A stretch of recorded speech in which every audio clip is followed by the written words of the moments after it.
नामकरण के लिए ऋग्वेद, सामवेद और यजुर्वेद के बड़े बड़े ज्ञानियों को बुलाएंगे। इस समय यहाँ पर चिरंजीवी परशुराम, कृपाचार्य वेदव्यास और अश्वत्थामा भी भगवान कल्कि के बाल रूप के दर्शन करने के लिए भिक्षु का भेष बनाकर आएंगे। इसके बाद वह लोग भगवान कल्कि के बाल रूप के दर्शन करके उन्हें प्रणाम करेंगे और उनका नाम कल्कि रचकर वह मुनीश्वर वहाँ से चले जाएंगे। इसके बाद माता सु द्वारा लाली पाली होते हुए भगवान कल्कि शुक्ल पक्ष के चंद्रमा के समान प्रतिदिन वृद्धि को प्राप्त होते रहेंगे। भगवान कल्कि के 3 बड़े भाई भी होंगे जिनका नाम कवि, राज्य और सुमंत्र होगा। इसी के साथ में भगवान कल्कि के 3 अंश अवतार भी उनके जन्म से पहले ही जन्म ले चुके होंगे और उनका नाम होगा गागर, भगर और विशाल। एक दिन विष्णु यश कल्कि जी को बताते हैं कि नाम का एक भयंकर राक्षस है, उसने चारों ओर हाहाकार मचा रखा है। बहुत सारे लोग उसके डर से जंगलों में कंद मूल खाकर जीवन वजह से सारे वैदिक कर्मों का लोप हो गया है। संसार की दशा बहुत ही भयंकर हो गई है। पाप, अधर्म, अन्याय, अत्याचार आदि सब कुछ बहुत ज्यादा बढ़ गया है। पिता के यह वचन सुनकर भगवान कल्कि बहुत दुखी हो जाएंगे और वह पिताजी से बोलेंगे कि आप चिंता न करें, मैं आज ही उस कली का अंत करने का निश्चय करता हूँ। इसके बाद बहुत से ज्ञानी जन भगवान कल्कि का उपनयन संस्कार करते हैं और भगवान कल्कि की शिक्षा ग्रहण करने के लिए गुरुकुल के लिए निकल जाते हैं। कल्कि जी को गुरुकुल जाता हुआ देखकर महेंद्र पर्वत निवासी परशुराम जी उन्हें अपने आश्रम ले जाते हैं और बोलते हैं कि मैं भृगुवंश में उत्पन्न महर्षि जमदाहा का पुत्र, वेदांत के तत्व को जानने वाला धनुर्वेद विद्या विदारक परशुराम हूँ। मैंने इस पृथ्वी को क्षत्रिय विहीन कर ब्राह्मणों को दक्षिणा स्वरूप दे डाली कि अब तुम धर्म पूर्वक मुझे अपना गुरु मानो। मैं तुम्हें हर प्रकार की शिक्षा दूंगा। मैं यहाँ महेंद्र पर्वत पर तपस्या करने आया हूँ। यहाँ तुम सभी वेदों का अध्ययन करो और जो कोई भी ग्रंथ तुम पढ़ना चाहो उसे पढ़ो। यह सब सुनकर भगवान कल्कि ने परशुराम जी को प्रणाम किया और वेदों का अध्ययन करने लग गए। धीरे धीरे भगवान कल्कि ने 61 कलाओं और कई अस्त्रों और शस्त्रों को चलाने का ज्ञान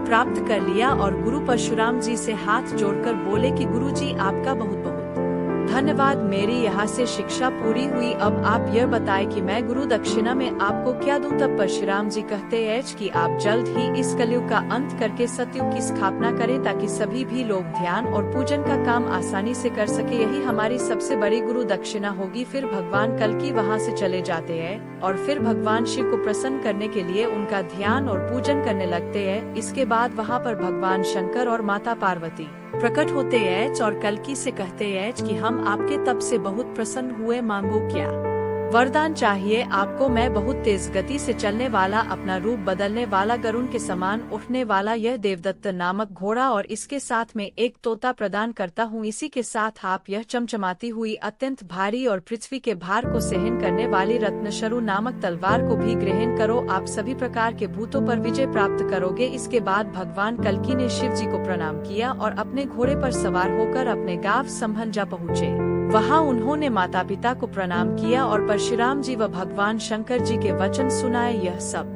सुनकर उनके भाई और प्रभु अंश अवतार बहुत प्रसन्न हुए। एक दिन भगवान शंकर द्वारा प्रधान तोता कहीं से घूम कर आता है। तब भगवान कल्कि उससे पूछते हैं कि तुम कहाँ से आ रहे हो, क्या समाचार लेकर आए हो। तब सुखयानी तोता बोलता है कि मैं समुद्र में स्थित सिंगल द्वीप गया था। वहाँ पर एक बहुत ही सुंदर कन्या है जिसका नाम पद्मावती है और उसके पिता का नाम बृहद तथा माता का नाम कोमद है। वह कन्या इतनी सुंदर है कि उसके समान संसार में कोई दूसरी कन्या नहीं है। उसकी सुंदरता का बखान शब्दों में कर पाना असंभव है। उसने भगवान शंकर की तपस्या की थी। तब भगवान शंकर और पार्वती जी ने वहां उपस्थित होकर उन्हें वर प्रदान किया कि स्वयं भगवान नारायण से तुम्हारा विवाह संपन्न होगा। उसके अतिरिक्त को कोई भी राजकुमार तुम्हारे वर लायक नहीं है। यदि कोई भी तुम्हारी तरफ गलत नजरों से देखेगा तो चाहे वह दैत्य, नाग, गंधर्व, मनुष्य कोई भी हो, अपनी उम्र के अनुसार तुरंत ही स्त्री रूप को धारण कर जाएगा। भगवान नारायण के अतिरिक्त जो भी तुम्हारे साथ विवाह करने की सोचेगा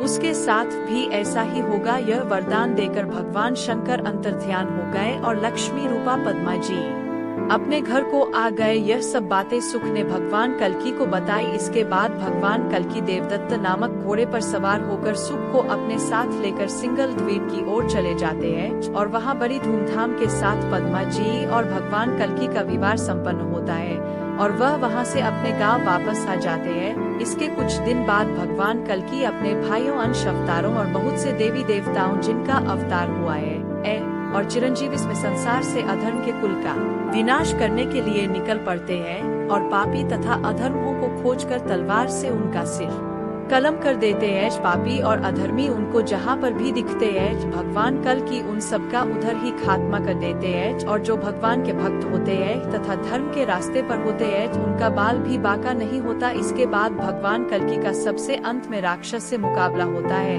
कली सभी युगों में सबसे भयंकर राक्षस था, उसे मारने के लिए भगवान कल्कि को बहुत परिश्रम करना पड़ता है, लेकिन अंत में कली मारा जाता है और इस प्रकार अधर्म के पूरे परिवार का विनाश भगवान कल्कि कर देते हैं। इसी बीच में भगवान कल्कि का विवाह वैष्णवी शक्ति रूपा माता रमा से भी होगा, क्योंकि त्रेता युग में माता वैष्णो देवी ने भगवान राम से विवाह करने के लिए कठोर तपस्या की थी। तब भगवान राम ने प्रसन्न होकर उनसे कहा था कि इस युग में तुम्हें तुमसे विवाह नहीं कर सकता, लेकिन कलयुग में कल्कि अवतार के रूप में प्रकट होकर तुमसे विवाह अवश्य करूंगा। माता वैष्णो आज भी भगवान कल्कि का इंतजार कर रही है। भगवान कल्कि के 4 पुत्र होंगे, जिनके नाम जय, विजय, मेघवाल तथा बला होंगे। अंत में भगवान कल्कि मरु और देवापंबा देकर अपने शरीर का त्याग करके अपने धाम को वापस चले जाएंगे और इस प्रकार पृथ्वी पर एक बार फिर से सतयुग प्रारंभ हो जाएगा। कल्कि पुराण में यह भी बताया गया है कि 20-25 के बाद नई नई बीमारियां फैलने लगेंगी, जो कि देश और दुनिया के लोगों को बहुत ही ज्यादा भयभीत कर देंगी। हालांकि से ही यह फैलना प्रारंभ हो जाएंगी और धीरे धीरे फिर यह विकराल रूप धारण करती जाएंगी। दोस्तों, तो कलयुग में मानव का मन नीचे गिरेगा, उसका जीवन पतित होगा। यह पतित जीवन धन की शिलाओं से नहीं रुकेगा, न ही सत्ता के वृक्षों से रुकेगा, किंतु हरि नाम। Next part 4